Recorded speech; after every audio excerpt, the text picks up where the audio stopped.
special meeting, September 25th, 2019. We'll do roll call. Here. She didn't say your name yet. Moralia, Here. Nelson, Here. Stupin, Here. Daisy, Thompson, Here. Seamer. Yep. Yeah, then we'll resolution.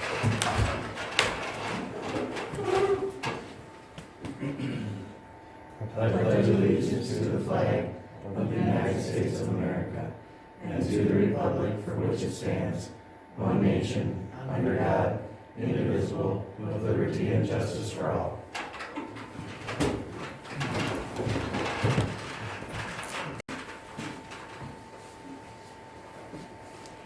I make a motion. We approve the agenda. This is training. What? This is training. What's training?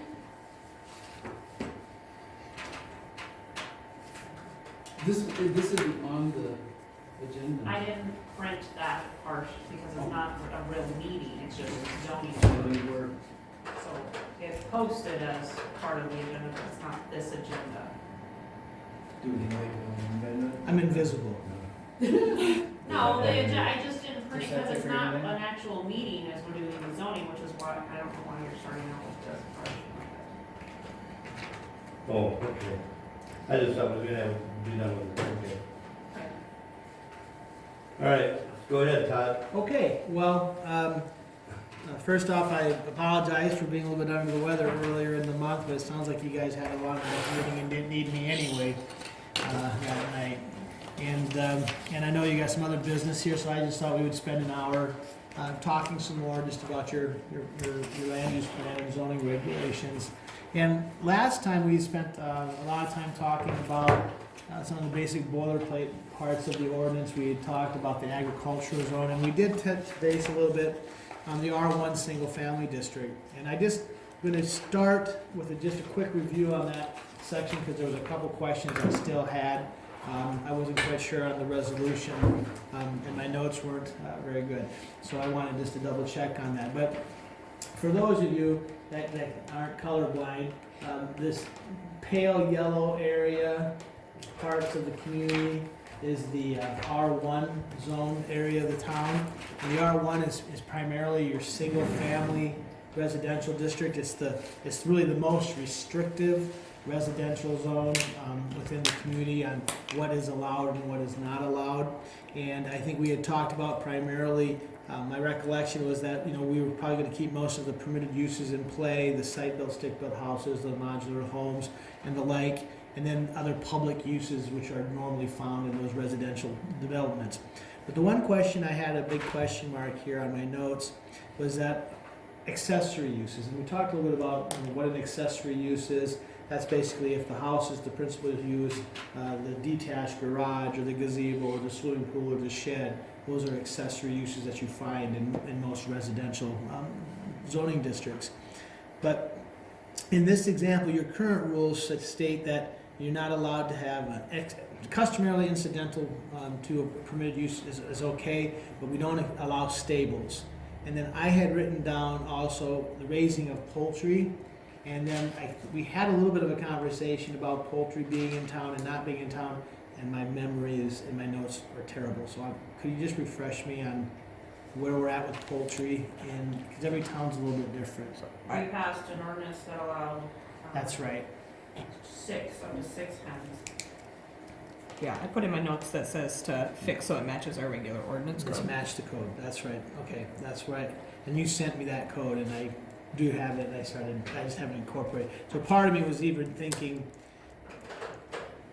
would we be better off rather than having a standalone poultry ordinance, incorporating that poultry ordinance in the ordinance so you're not looking for 2 or 3 different cross? Well, and we also talked about the animal ordinance as well. We have that in our Right, general ordinances, and you said it should be in zoning. Well, if we're talking about regulating, we say we don't allow stables, but we allow poultry and those chicken coops or whatever we will allow.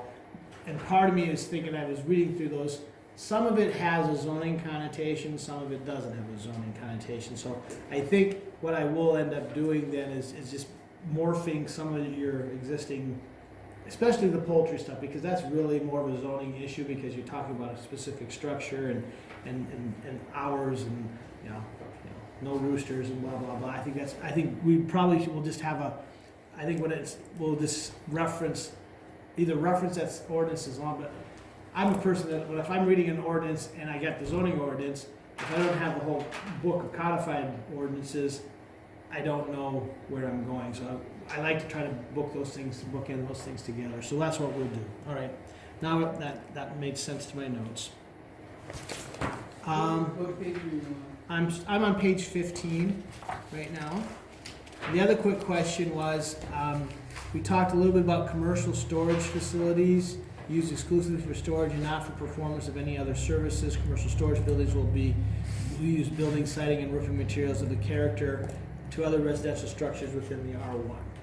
And I couldn't remember what was our decision on that. We didn't really have. We didn't have one. That's why I have a big question written down.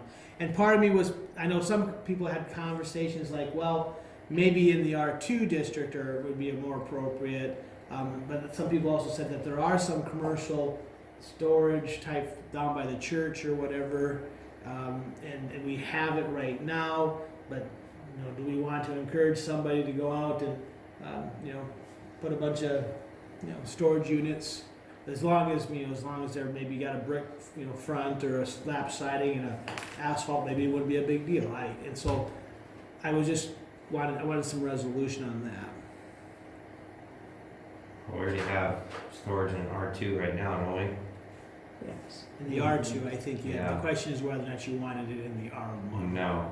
I think we do have it Where?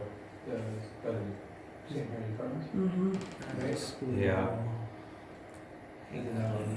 Is that R1 or is that R2?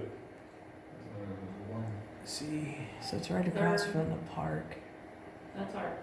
here's the park. R2, Yeah. it's in R2. Right there. It's right in here, Yeah. right? Mhm. It's And R2. that is R2 right here.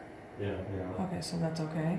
Yeah. So that's the That's only in that place. area. That's the only place you can think of where you would maybe have them in a residential area. Yeah.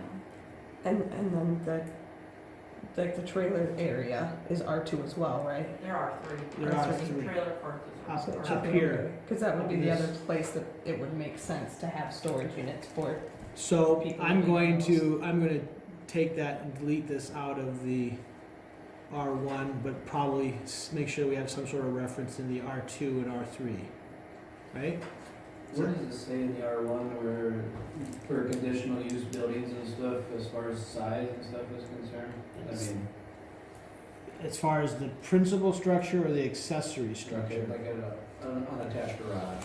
Okay, well, we'll move on to that. That would It'll be, be in the back.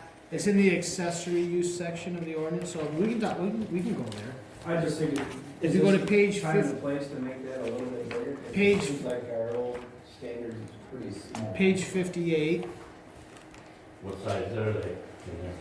It's up to, Well, it's what is it, 20, well, 30 by 48 is what? on page 58, you have an accessory use column. No bigger than 12 foot walls. I'm gonna pull it up here, that way in case everybody follows along. Page 58. This helps for the audience as well, right? Thank you. On page 58, we have our accessory uses, and so those things that are associated with single-family dwellings, duplexes, townhouses, we allow private garages. And your current rules say that if I have an attached garage, the maximum size of that attached garage is 30 by 48 and conforms with the design of the house. If I have the unattached garages is limited to sidewalls of 12 feet, maximum dimensions of 30 by 48 feet as well, and a maximum of 4 to 12 roof pitch. Well, and a lot of that has to do with your covenants too. Like across the street from me, if they want to build a garage, it has to match their house. Like it has to be identical to their house. Right. But we don't Whereas- enforce covenants, so the question would be is that if somebody wants to come and ask for a building permit, you're not gonna ask is there covenants on property, you're gonna say, well, this is the standard that we give. Now, if I go out and start building it and my neighbor's got a problem with it, then the neighborhood enforces the covenants on the property. Because we don't wanna be getting in the middle of those types of fights. But the question I think that you're raising Well, is, because anything like at 36 feet or something like that, you know, we gotta give a variance or whatever. for And we've whatever. given quite a few of them. My for question this. is- Exactly, do we, I mean, should we just make it a stand? I mean, we have it at 36 by 48, you know, I mean, just. what have you guys been doing as far as, what's the standard ones that you've been variancing? It seems like 36 feet. Hey, went on that, I would've went bigger on my garage. Well, you know, I mean, if we're gonna grant the variance, why not put it in here? Mhm. Yeah. Well, Yeah, so we don't have to keep doing it every time. exactly, Makes sense. but but I'm gonna come back then and say that, so then are you gonna start granting 36 by 48 when people wanna come in at 40 by 48? Then they have to have a variance. But I don't want you to issue variances, because why the hell they have the rule if you're gonna variance it? Mhm. I mean, that's, because that, all a variance is it's a get out of jail free card. And then it's a pretty big shed inside an R1 district, to me, a 36 by 48, that's pretty good size. I mean, granted, you're gonna have to have enough, are you granting it just the side, are they still meeting all the other setbacks? I mean, they meet the side Most- yards, front yard, rear yards? Most of them, The only thing they don't meet is the size of the garage. Right. Where you're maybe going with this is, things are just getting bigger.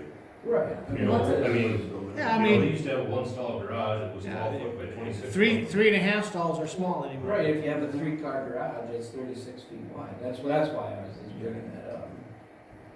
Too many And places. then I to don't go. get the maximum of 412 That's pitch. big. Shouldn't that be a minimum? Why don't you encourage below, For the roof, yeah. as long as they meet the height and stuff with the, because a Right. lot of rafters anymore are 5, 12, 6, 12 pitch. Right, and they just- right. Purely for snow.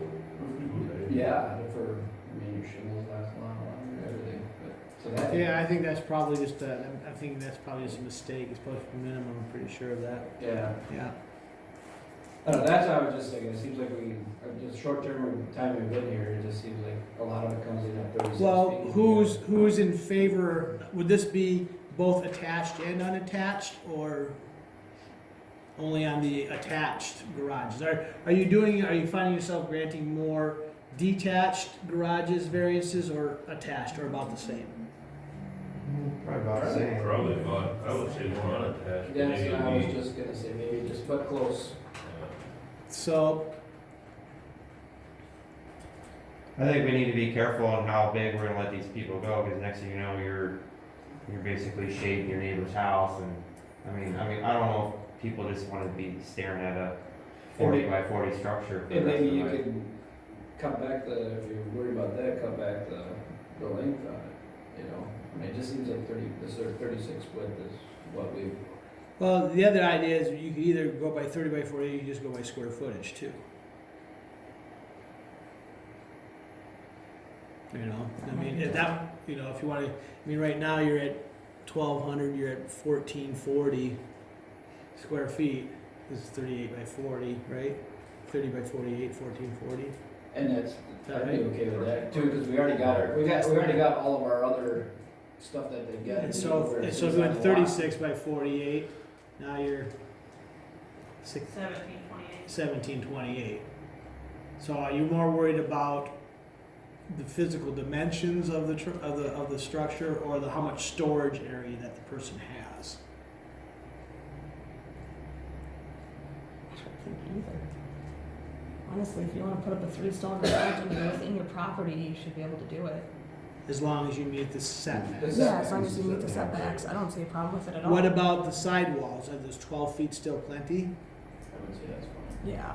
Because I know lots of times people are building these 3-stall garages, but the middle stall is for the fifth wheel or whatever. Mhm. And then, a 12-foot sidewall isn't gonna get that camper parked in there, you know, so it's, And that comes down to, would we rather have that camper indoors, or do we want it sitting in their yard all year long? Exactly. We want people to be able to put their junk inside. What we have seen some places do is what they do is this, is that what they do is they say, this is our standard. We're gonna say 36 by 48 or 30 by 48 is our standard. We're comfortable with a 2.5 stall garage. And we're comfortable at 12 feet for sidewalls. And then rather than having a variance, what you do is anything larger than those dimensions or larger than those sidewalls, you make it a conditional use. So you're not variancing or bending your rule, you're taking each one on as an individual case. And then maybe one of the conditions is that you have to have half your neighbors sign off on the size Mhm. of that. I would be more concerned with the neighborhood around it liking it or approving it than I would be, well. Because no. in this way, it's still board action, but you're not granting a variance, which means the bar is going up and down all the time, right? Mhm. We're still saying that, you know what, by and large, for most places in town, we're okay with 30 by 48 and 12-foot sidewalls, detached, unattached. If you want to be bigger than that, we're not going to call it a variance. You're going to come in and you're going to apply for a conditional use permit, so the neighbors still get invited. And if you meet your side yards and all the front yards and all that, then it's just basically making sure that your neighbors are okay with it. And that way, the rule is you're not flexing your rule. Your rule is still static. You like that idea? I do personally. Okay, What does so everybody else think? Well, I think that definitely the neighbor should have a say if it's gonna be a big building. Right. right, because it's going to have an impact on the visual aspect of the neighborhood. And so if we've had 30 by 48s have been a standard for many, many years. And you guys have been granting variances on bigger ones. I'm just saying I'd rather have you issue a conditional use permit than a variance. It's still board action, but you're not bastardizing your ordinance. Okay, so I'm just gonna put CUP for if it's gonna be greater than that. Yeah, well, since we're here, we're talking about accessory uses, let's keep talking about that. I did include a potential idea, unattached garages shall have siding material of type customarily used on site constructed residences and be comparable to the existing dwelling with the color coordinated to the existing dwelling. Do you wanna have a regulation like that? That would basically say that if I've got a lap-sided house, I can't put up a steel building. Or if my house is brick, I could still put up a lap-sided as long as it fits into the neighborhood.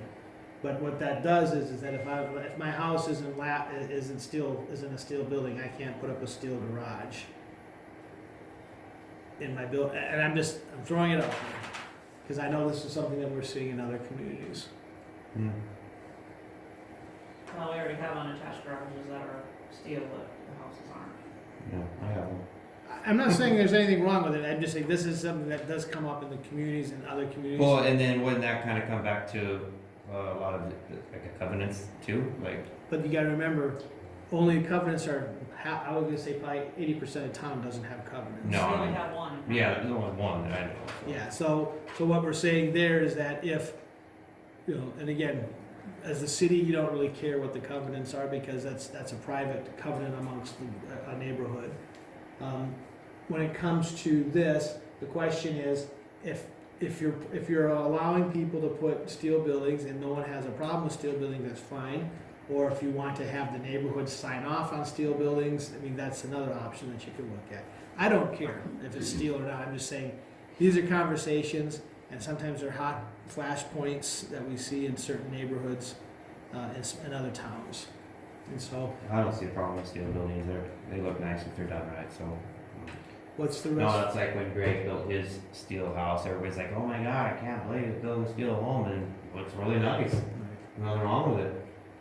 Anybody else have any comments? I always like to have neighborhood input. I think it quells a lot and it brings cohesiveness. So however we get to that with this, that'd be good. Anybody else? Dave?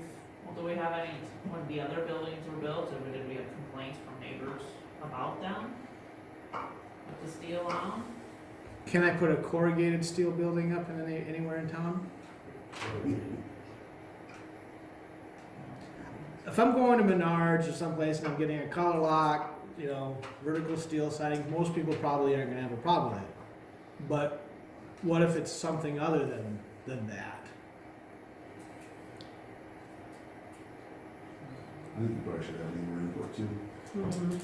So they got in there and they do the same thing as. Right now, there's no standard, you have no standard for, maybe, and I'm not saying you have to, I'm just being a devil's advocate here, just trying to. Cause it's gonna happen eventually, somebody's gonna Mhm. bitch about Or somebody's gonna build something, it. I come here, I get a permit for a 30 by 48, 4 by, you know, and the roof pitch conforms to the side, but I'm gonna use whatever material I want. And it could be a combination of materials, I mean, Either shade of many it colors. could be, it could be an artisan, I'll call it an artisan kind of garage, you know, which I'm taking little bits of this and bits of that, and hell, maybe I might even go out and go to a junkyard and get some compact crushed cars and use that. Yeah, I like So are we that only idea. doing that for steel buildings? What about if it was a sided building and it I'm- had some god awful It color? doesn't say anything about steel there. Sided material. All it says, all this is Same that, color coordinated. I like it. now the question should be, and again, maybe what it is that if I wanna do something other that's different than what the principal structure is, you can either decide whether it's a conditional use or it's a variance, or you can just draw and say you can list, you know, garage shall have siding material of type customarily used on site constructed residences. Now, I'm gonna say my idea of the compact crushed Mitsubishis is not something that's commonly used as a building of a house, so you could probably say no to that. A corrugated steel house, probably not. There's enough in there to say that you can't do that. The question is, you know, if you want to say, if we can be specific and say we're okay with vertical steel color lock siding, and then everything else, then you could, if you're okay with that because you list them, you could do that, and then anything else that's different than that, you could have a neighborhood buy-in. But I just kind of want to know where you guys are at, and I'll write it whatever way you want to. I heard a couple of things thinking that, well, we don't want to go crazy without neighborhood, and then we've had a couple people say that, you know, I'm okay with the vertical steel siding, and I can see both sides of that. You still gotta have some say in it, because like you said, somebody's gonna try something crazy. And I think if your neighbors are gonna be the ones that are staring at it, Yes. I think I do agree with that part of it, to have input from your, you know, if it is off the beaten path normal, having your neighbors. We could say something, unattached garages shall have siding material type customarily used on site constructed residences to be comparable to the existing dwelling. Period, that's the start. Then we can say, vertical color lock steel siding may be approved on a case-by-case basis after neighborhood input or something like that, or as a conditional use. Because right here, this allows, I don't need anything special to have if I'm using something that's like the neighborhood. Now, if there's a guy that's got a steel building right across the street from me, I can probably turn around and say, hey, that's in the neighborhood, I don't need anything special. But if I'm looking for a block and I don't see a steel building in my neighborhood, is that the time that you want to have public input? Mm-hmm. I think that sounds good. I can come up with some different language just so you guys can rest with that.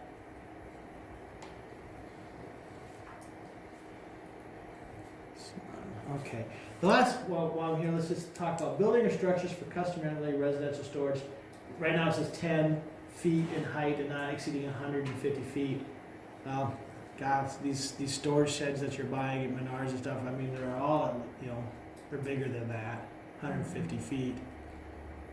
So I just thought if you wanted to bump it up to 200, if that's too big, just, you know, we can keep it, but all we're saying there is as long as it, and then if you want to, anything bigger than that would require a conditional use, not a variance. Or we can keep it at the 10 by you know, the 150 square feet, anything over 150 square feet requires a conditional use permit. I think bumping it to 12 is okay, right? 12 and 200. To what? What he has, the 12 foot and the 200 square feet. And it's a problem, it'd be still not much. It's not much, but if anything bigger than that, we would handle as a CUP, right? I don't know about 12. That just seems awful high for a 200 square foot building. It's gonna look down. Is that including the total height or the sidewall? This would be height, would be it, would be the total height. Total height. Total height would be 12 feet. So that would include the peak? and- That would, yeah, that, you'd measure that from, yep. That would be something. I think that's sidewalls. Yeah. No, that, total, because it's supposed to be that smaller structure on the property for your, whatever. Okay. All right, all good, good conversation. This was a good conversation to have. Let's go back to, I think in that section though, maybe you should put no higher than a 12-foot peak, cause it didn't say that in there, did it? well, it says the height, and then in the definitions, Oh, we okay. define how we measure height. Okay. When we say specific sidewall height, then we're measuring the sidewall, and we define that as well.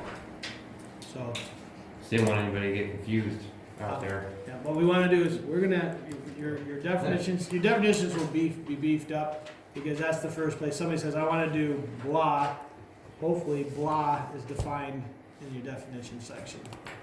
And then that's the first thing we always do. Then we look at the zoning district, then is it zoned properly, is it a listed use? And then that's how we start the process. Okay, let me go back to where we started the conversation. Now, I think everything else I think I was pretty much okay with in that R1. Alright, so let's talk about R2. And the R2 isn't going to be a real tough discussion here. There are two areas that are these, what we see as orange areas. Most of them kind of skirt the industrial and commercial zones. There's a little bit over here by the parks. There's some R2 down in here, and then R2 over here on this edge of town. So that just kind of gives everybody a feel. And what we are allowed to do in the R2 zone is anything that's allowed as a permitted use in the R1. Multiple family dwellings, however, are also allowed. A type 1 manufactured home is allowed in 2 family dwellings. So it's a little bit more dense than what your R1 is. Your R1 is primarily for that single family. We don't want to do much more dense as far as the number of people living in a specific area. The R2 allows a little bit more dense. We're allowed those 2 families in apartments and those types of things. We'll change that other section about the poultry and reference that again. Yeah, a lot of R2. Most of the town is R2. A lot of that R2 is because a lot of those parts of town have narrower lots, and so they have the lot area is a little bit different. And also the R2 is really a transition zone, because we're talking about more intensive commercial industrial uses, and what we use the R2 for lots of times is a buffering, where you have a little bit more dense residential development. Then the further away you get from your core commercial industrial areas, the more R1 development occurs. The stuff that's been zoned R2 out here, I think is probably maybe more related to the types of uses that are on the ground. R2? Because here we've got some manufactured homes. Here we have some apartments that are out here, and and again, this could also be looked at again, and you could go about rezoning property if you want. Easier to upzone. We don't want to be downzoning. But that's so. And lots of times too, we don't like to just spot zone one lot in a specific block. So we usually take half blocks.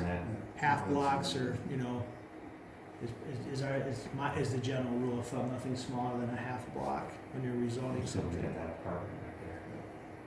So, some of the things as far as conditional uses,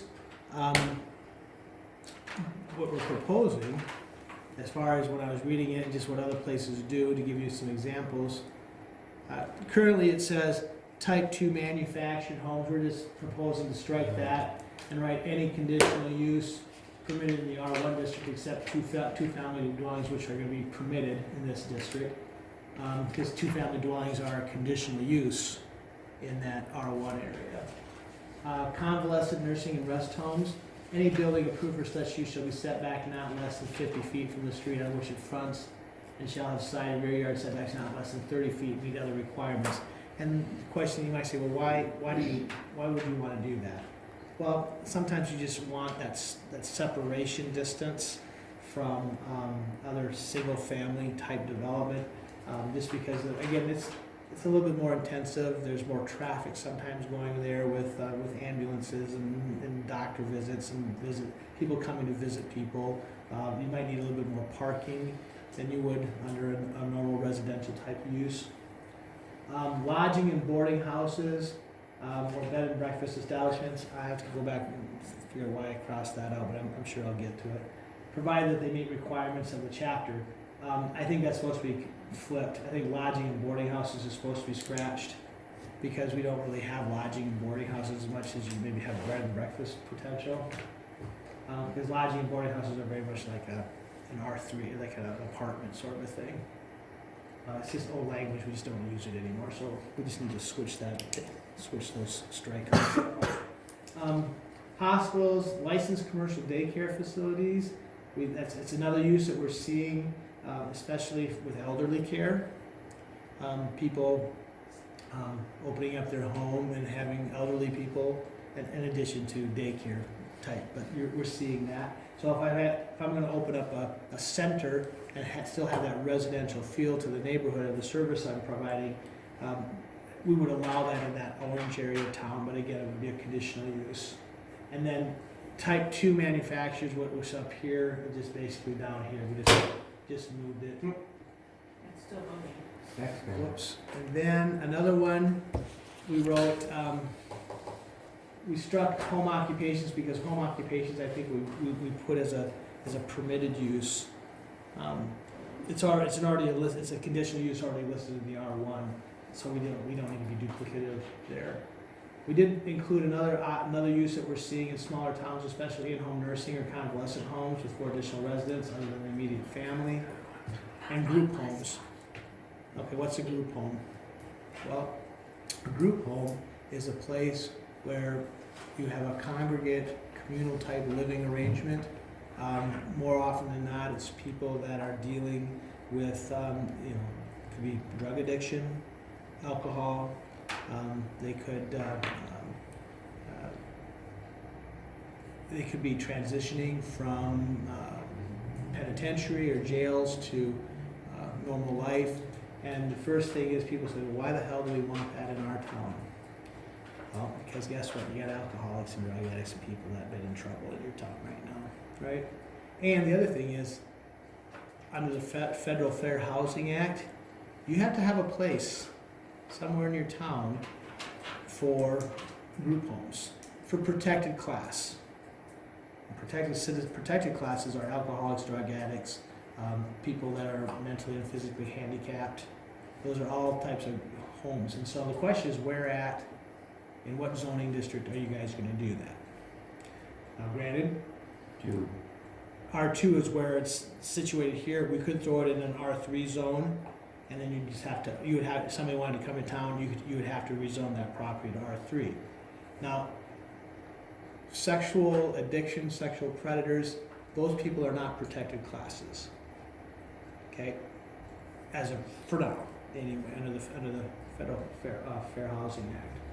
But I would include, whether we put it in the R2 or in the R3, you need a spot for it. Or if you want to put it in a commercial district, you could put it in a commercial district. But sometimes, by and large, people need help and they need a place to live. And, you may encounter that in your community sometime. We just got to find a home for them. And so I just need to know what zoning district you want me to put that in. I think R2 is fine. Okay, we'll leave that then. Unless somebody else has something else that they want to say. Okay, as far as your R2, looks like there's a lot of changes. All I did was I just struck out like I did last time from a verbal aspect and just put it into a matrix, because I always find matrix a lot easier to read and understand than trying to understand the verbals. I'm gonna move on to the R3 district, because the other language is just repetitive, unless somebody thinks we need a different standard. What you see is a little bit different here. You know, if I got a 2-family residence, I need 5,000 per unit. If I got 3 or 4, I need 5,000 for the first. I'm supposed to. That's a typo. Guess we should have looked at that. It's 5,000 square for the first 2 units. For the first unit, and then 2,400 for every additional unit after that. So I'm gonna change that right now, anyways. Why is the front yard different in R2 than R1 for single family residential? Let me go back and take a look at that. That's what you guys have always had. Front yard in the R2 is 25 feet. And R1 is 20.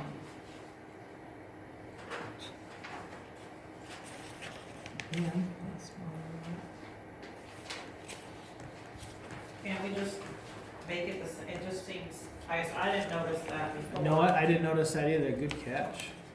Is it- I would recommend if 20 feet's probably the better one, because the lots are smaller. If you're gonna be more restrictive, you'd wanna be on the R1. But if you wanna be standardized, you just wanna go 20 feet for the front yards for single families. We do, in the, let me get it up here, in the R2 zone, we went 20 for minimum, and went 25 for single family. Actually, I would almost turn around and think that maybe what it should be 20 for single family, 20 for 2, but you might want 25 for 3 or more dwelling units, just because of the parking aspect of it. Does that make sense? I don't know why that's what it was done the last time. I would be more than willing to support your 20 feet standard for your front yard setbacks for single family homes, if you think that that's enough. I'm gonna guess probably most of them in town are in that 20 to 25 feet. Yeah.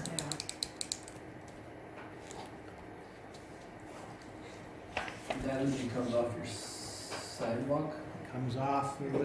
comes over wherever your property line is. which is basically your sidewalk. Hopefully, Sidewalks usually on the city property. the front of the sidewalk, I mean, your pin should be right where that sidewalk line is. I don't think we want it any less, because No. you start getting a Because if I got a vehicle- car, If you got a vehicle parked, your I got a- bumper's gonna be I got a truck overhanging- that's 22 feet, you It's know. gonna be overhanging your sidewalk.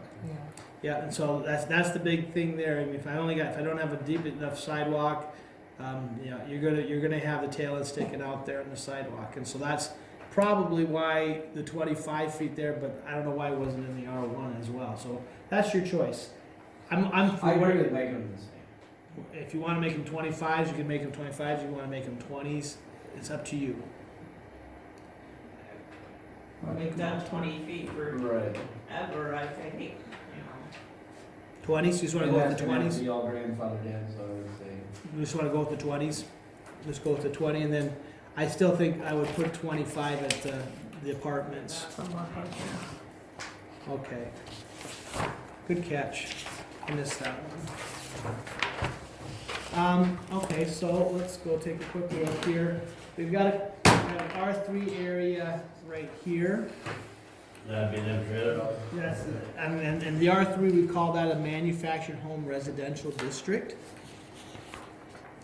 And in that manufactured home residential district, your current uses that are allowed are manufactured home developments, home subdivisions. What's the difference? Well, a manufactured home park development is basically like a trailer court. A manufactured home subdivision would be actually a subdivision where people own the lots that their manufactured home is on. Okay? then we put I got rid of any of the permitted uses in the R2 because now we're really commingling different types of housing, and if this is supposed to be primarily for manufactured housing, if that's what you're thinking, then it's problematic. It becomes problematic over time. But so I did put in type 1 manufactured homes, provided that and what's that type 1? If you remember, type 1 is basically that double wide on permanent foundation. That would be a permitted use automatically, especially if it's if it's just a home subdivision. Manufactured home parks could be whatever the guy wants them to be. Excuse me. As far as the different types of uses, conditional uses. We just added home occupations, and then you had utility substations. Well, we just expanded that. Public utilities, governmental buildings, regulator substations. This is standard language that we're putting in all the residential districts. I think we talked about this in the R1. Again, what you've got here is you've got an existing area zoned R3. The rest of the section of the ordinance really lays out the standards if somebody wants to develop a new manufactured home court, right?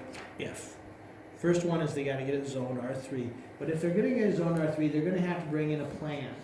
And the plan's gonna be very specific as far as how wide the streets are, how big each individual lot's gonna be, so they're not cramped on top. What's the minimum area? Right now, it says here you need to have at least no more than 8 units per acre, and you have to have at least 3 acres. So anybody that wants to develop a new R3 area, they're gonna have to go out and buy 3 acres of ground. And the maximum number of manufactured homes in that area would be 24. You can't bring a double wide into an R1 area, can you? Not in the R1, I don't know. Okay. Let me double check here.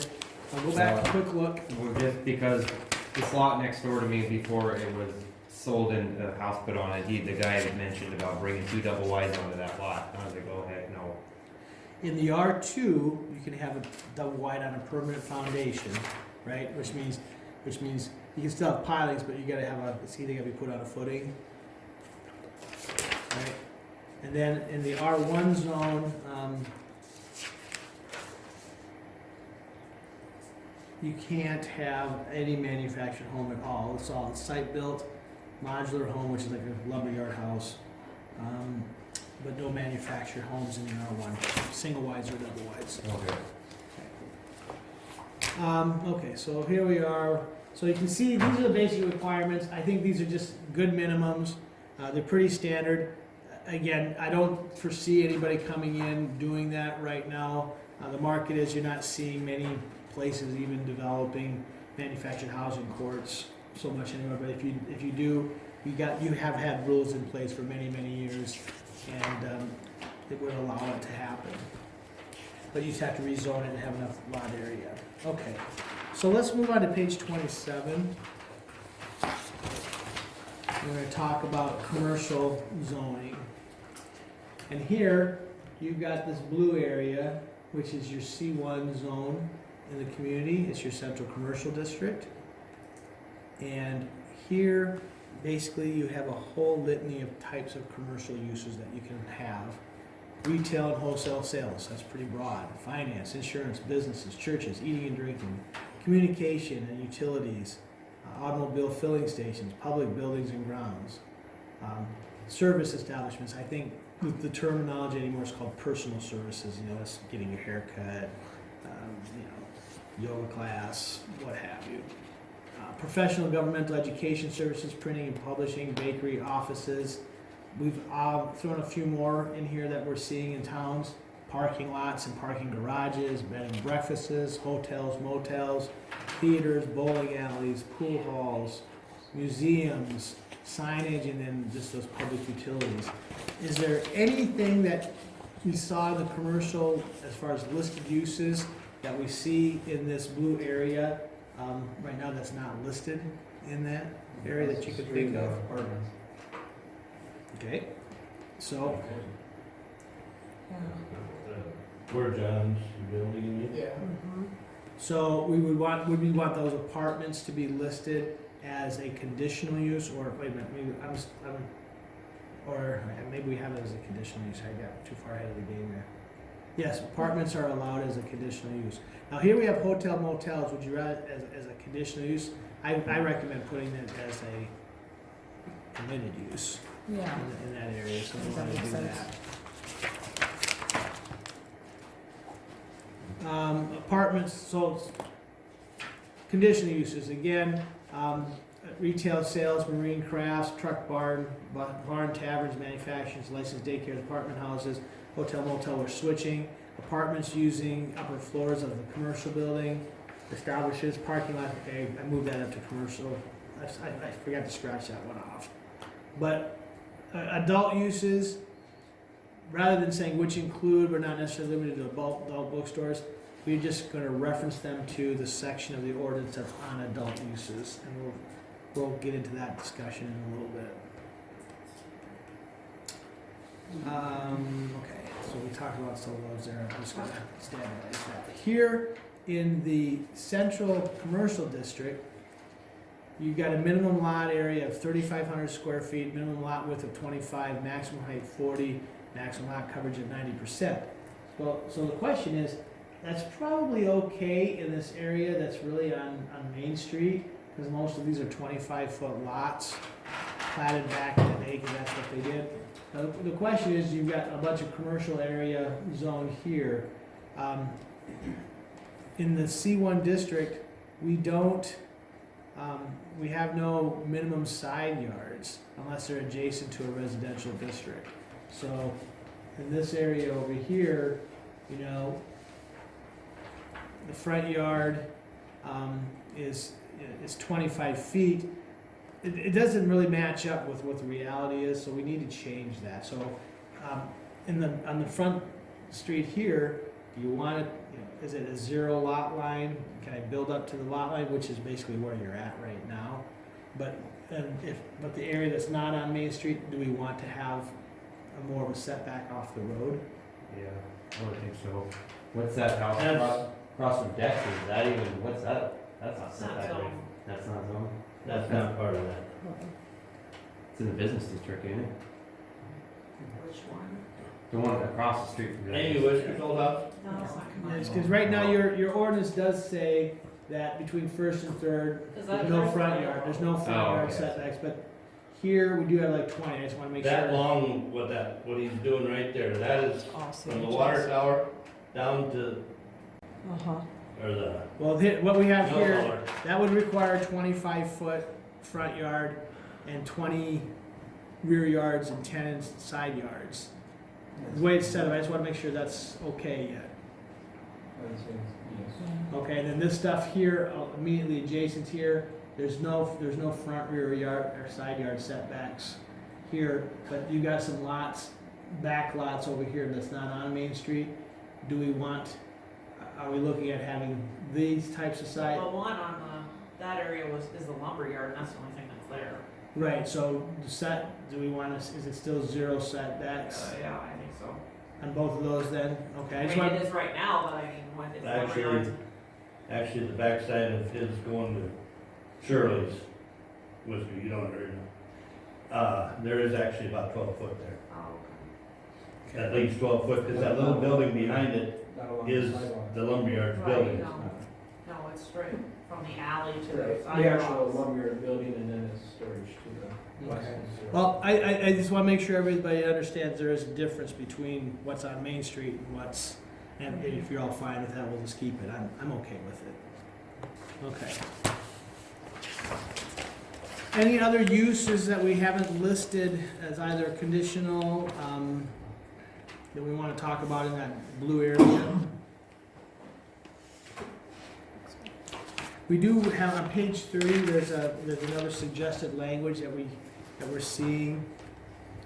Is that when any type of C1 commercial is adjacent to residential zone, the building, parking, storage shall be appropriately screened from residential use by plantings, fencing, except where the plantings are in conflict with the Clearview triangle. So what we're saying there is, if I got, you know, a parking lot, over here and it butts up to somebody else's house, do you want to require some sort of screening so that the lights aren't shining into people's yards when the people are, and that can either be done through a fence or it can be done through a planting or something like that. I would say so. I like that. Okay. All right, let's talk a little bit about highway commercial. You don't have very much, just this little piece right up here in the corner. And in the highway commercial zone, realistically, it's really supposed to be that commercial zone for maybe a little bit more larger commercial type businesses, maybe things that are more, people need to see, that are driving on the highway. It could be, maybe more service type stations, hotels, things that when you're driving down the highway you would see, right? And so here, again, we have a whole litany of uses.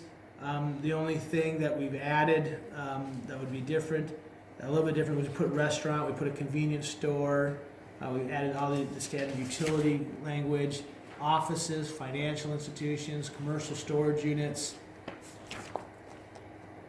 as permitted. All those things would be permitted. And then from a conditional use standpoint, we added welding shops, automotive body repair, light manufacturing. Now, think beyond the little purple postage stamp that you have. What if presently, this area here is all zone ag. I know it's low and there's some development constraints that's in some of that. But if somebody wanted to, come in and rezone that commercial, the highway commercial, what kind of uses could you see?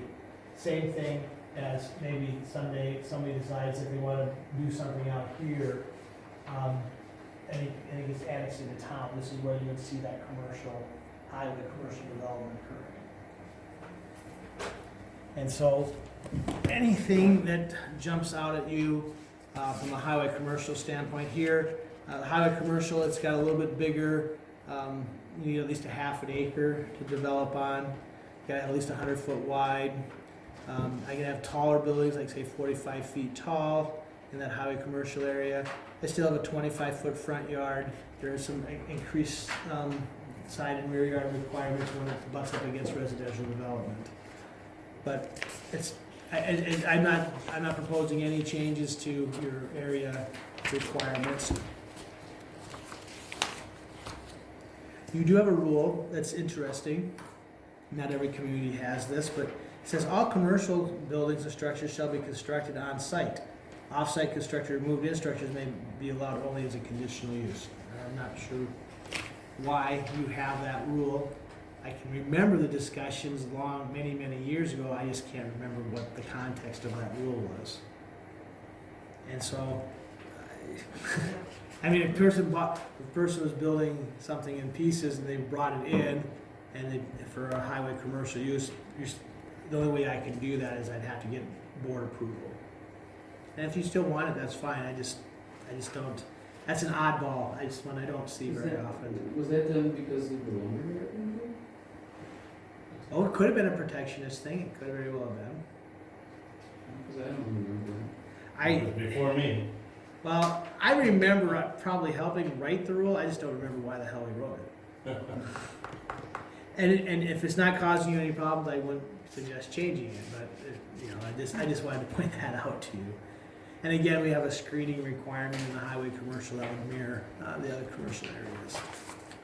Okay, now we're going to talk about a zoning district that you don't have anywhere zoned in your community. And that's called planned unit development. That starts on page 35. The planned unit development is, what is that? Well, basically, it can be anything a person wants to do. It can be a mixed-use development. I could have a trailer court, and I could have a duplex and a single-family home, and I'm going to put a little coffee shop in there as well. It's kind of a grab bag. But in order to do that, you need at least 3 acres of ground. I have to have a very detailed plan. When I come to you, you approve the rezoning, you approve the plan, and then if anything changes, well, it's not a coffee shop anymore, I want to make it into a nudie bar. Oh, wait a minute, time out. We're going to have to come back and approve the PUD plan. Or I was gonna put in a row of twin homes, but I decided I'm gonna now change it to single-family homes. You have to come back. So you come in with a planned idea, and it's on 3 acres, and it can be a mixed-use type of development. But if once you start, you have to stick to the plan. If you wanna deviate from the plan, you have to take the whole thing back to the board. Again, we have it in there just as a development tool. We don't see this happening very many places except in larger communities. But it's just it's another wrench in the toolbox. And there's really nothing much, I wasn't planning on changing anything there. Let's get through the industrial zone tonight. And then when I come back the next time, we will talk about how we go about administrating your ordinance and the supplemental regulations. So 2 more meetings, we'll have a line share of the ordinance backed out. Then we'll come back and we'll be talking about land use and future growth and some development policy work. So we're in October, January time, we'll be close to be wrapping up. I got a quick question. Yes, sir. Going back to the C1, C1, yep.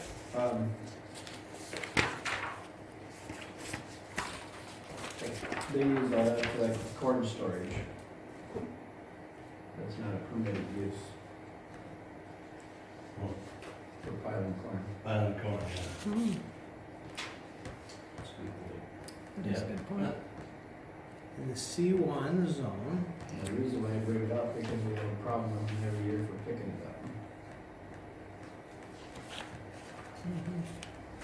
okay, so C1, retail, wholesale, finance, churches, building, eating, drinking, vacations, parking, personal. Conditional uses. Retail sales, bus, truck, manufacturing, wholesale, licensed apartment, hotel, apartments, establishments, many parking lots, autos, liquor establishments. So what do you wanna do with that?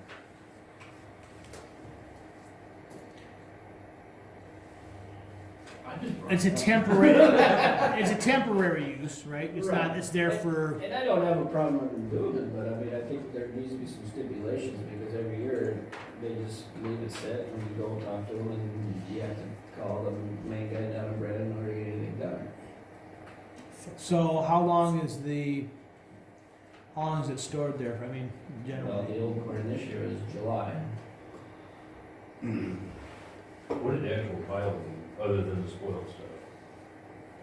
Is that, I don't know, It was probably, late winter, early spring, wasn't it? I would say before spring. I Before mean, spring. Yeah, that part wasn't bad. This year was, but last year, they didn't get it out of there before. Hardly saw it last year. But, I mean, right now, according to our ordinances, they can't do it. Well, the issue is that they've been doing it forever and a day. And so the only way that you can stop them from doing it is if they took a whole year off. It's a non-conforming use. I stop it, but I've got a whole year, I have to stop the whole use for a year. So if they don't have abundance of corn this year and have to pile out there, then it would be a done deal. They couldn't go in there next year.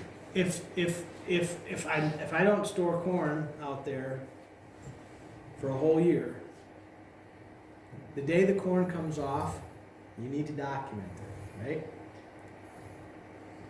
July 27th. And then what you end up doing is you wait. And you wait. 30, I would say 30 days prior to the 27th of July, or about the 27th of June, you need to send them a letter notifying them that the use that you had on that property of storing corn expires in 30 days. The only way that you can put corn on that property in the future is to come in and ask for a permit if we were to allow it. And that's the due process that you have to provide. So, the question is, that's what you have to do. But if you don't do that on the 27th of July, and you decide that you don't document it until the 1st of October, that's when the year starts, right?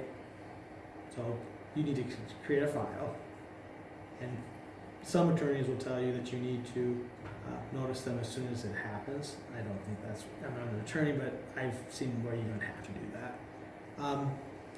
The question is, do you want them to continue to do it? Now, theoretically, if it was me, I think I would just ask them, we want you, we're okay with you storing corn here, we're a farming community, you know, it's part of who we are, but we want you to come in and get a conditional use permit.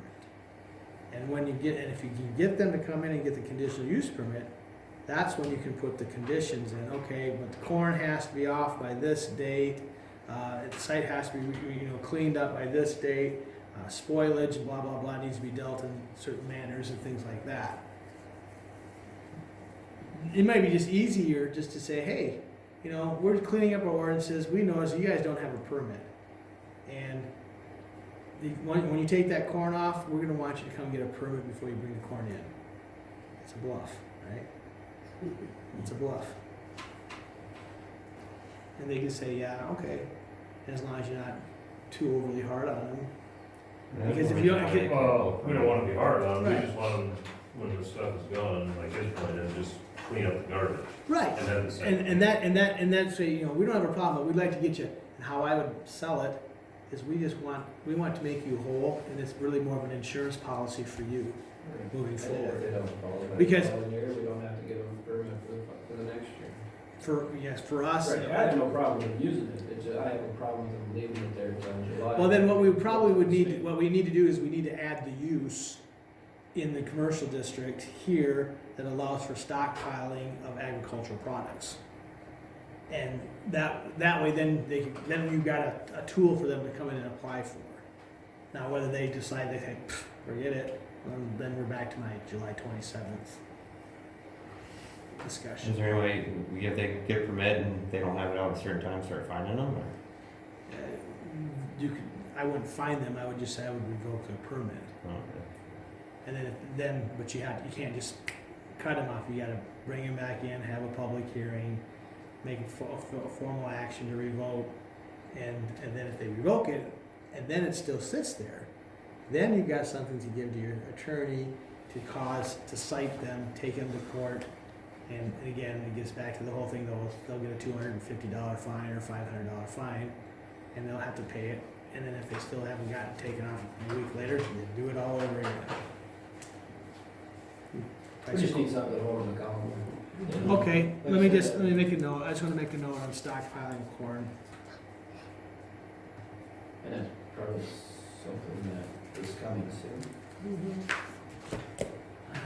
I think there's some corn out there, it's gotta come. There's a little.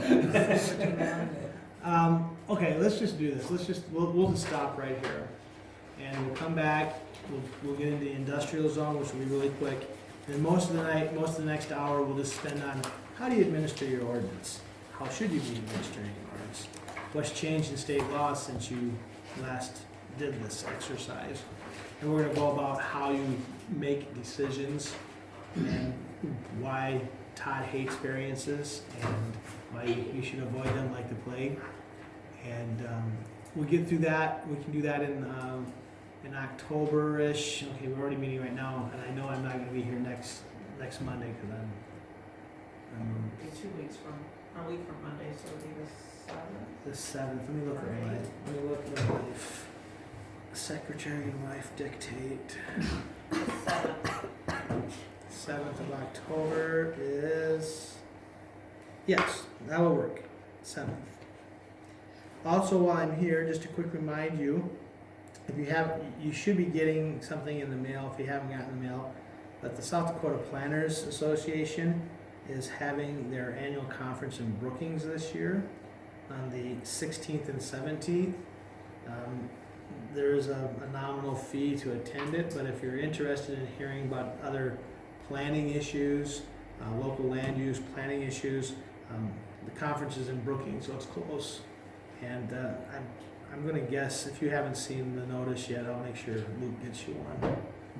That was a possibility, but I might have just thrown it away. Yes, and again, it's a day and a half long conference, and it's gonna be in Brookings, and there's a lot of stuff that they're gonna be talking about. If you're interested, we can get you some information on that.